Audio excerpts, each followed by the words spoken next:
Assalamualaikum warahmatullahi wabarakatuh. Jumpa lagi bersama saya Rizal Kamsurya.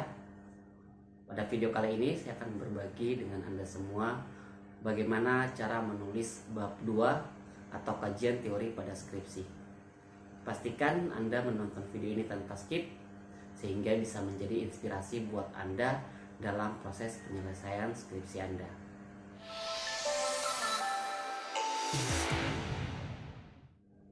Perlu Anda ketahui semua teman-teman bahwa menyusun bab 2 atau kajian teori bukan hanya sekadar pelengkap dari bagian skripsi.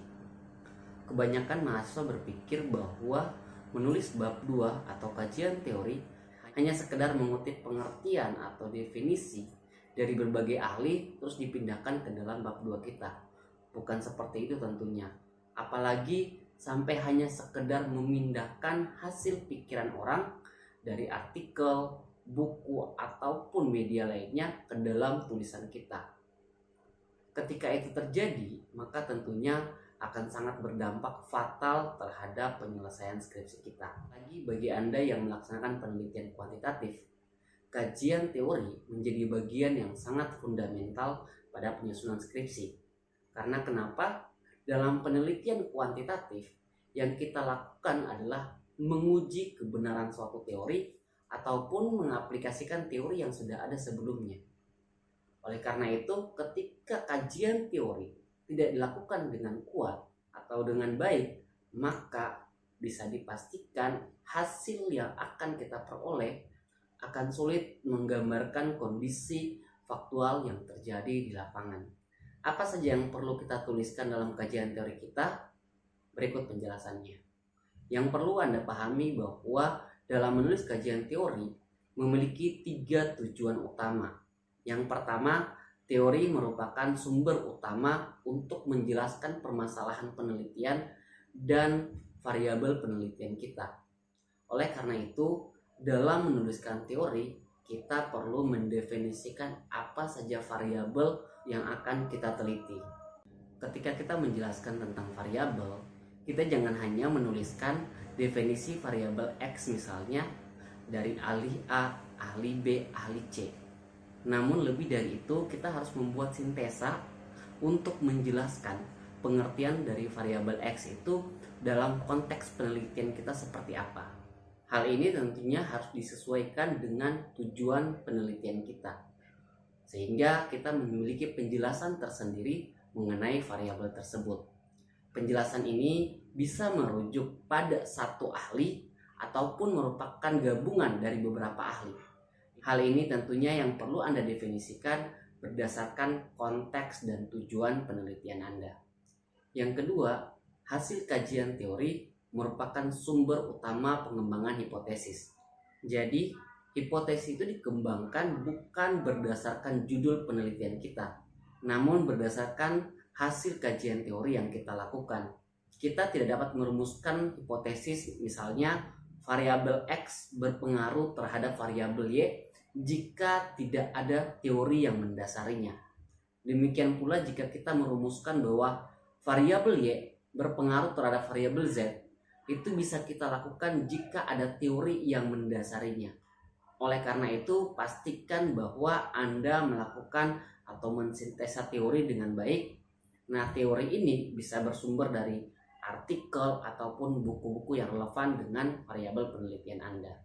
Yang ketiga, hasil kajian teori merupakan sumber utama untuk pengembangan instrumen. Jadi, pada saat kita melakukan kajian teori berdasarkan variabel penelitian kita, maka kita akan menemukan dimensi atau indikator pada setiap variabel tersebut. Nah, indikator ataupun dimensi itulah yang akan kita jadikan sumber utama untuk pengembangan instrumen, baik itu instrumennya nanti tes maupun non-tes. Saat merumuskan dimensi atau indikator, kita jangan hanya berfokus atau berdasarkan satu sumber saja, namun kita harus mengungkapkan pendapat dari 2-3 ahli. Baru selanjutnya Anda melakukan sintesa terhadap indikator-indikator tersebut. Dalam melakukan sintesa, Anda boleh menyatakan bahwa Anda itu merujuk hanya kepada ahli A saja, atau ke ahli B saja atau ke ahli C saja, atau indikator yang Anda rumuskan yang nantinya akan Anda gunakan dalam pengembangan instrumen merupakan gabungan dari beberapa ahli, itu diperbolehkan. Namun Anda juga harus mengemukakan bahwa kenapa Anda merujuk kepada satu ahli saja ataupun merupakan gabungan dari beberapa ahli ketika Anda merumuskan indikator. Hal ini penting sehingga pembimbing atau penguji Anda maupun pembaca lainnya bisa memahami kenapa Anda menggunakan indikator tersebut sebagai dasar pengembangan instrumen Anda. Tentunya harus logis dan ilmiah. Khusus bagi Anda yang akan melakukan penelitian eksperimen, hasil kajian teori ini bisa menjadi sumber Anda dalam menentukan prosedur atau langkah-langkah pembelajaran yang akan Anda gunakan. Di sana Anda juga bisa menemukan kelebihan dan kelemahan dari setiap metode pembelajaran yang akan Anda gunakan. Pada bagian ini Anda juga bisa mengemukakan pendapat Anda bagaimana cara Anda untuk mengatasi keterbatasan dari metode pembelajaran yang akan Anda gunakan. Ini dikhususkan bagi Anda di bidang pendidikan tentunya.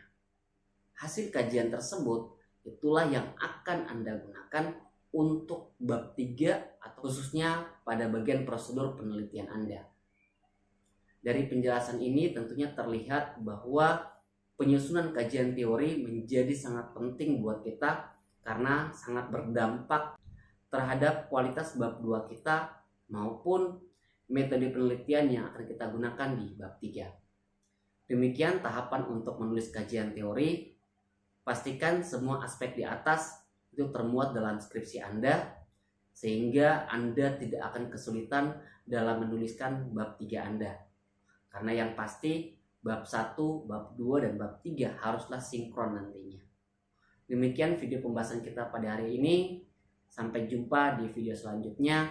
Saya doakan Anda dapat dengan mudah menyelesaikan skripsi Anda. Wassalamualaikum warahmatullahi wabarakatuh.